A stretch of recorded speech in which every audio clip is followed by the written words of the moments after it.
Štai kas liko iš daugiau nei 100 metų menančios lauko virtuvės rato.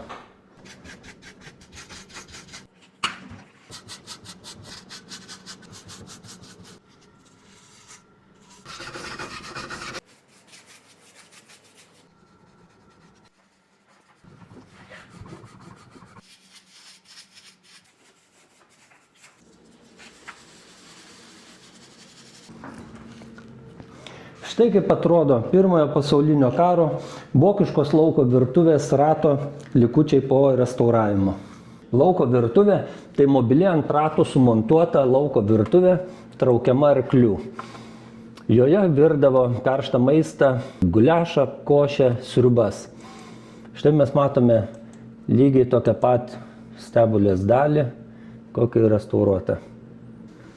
Dėl panašumo į patranką kariai vadino guliašų kanonę, kas reikštų guliašo patranką.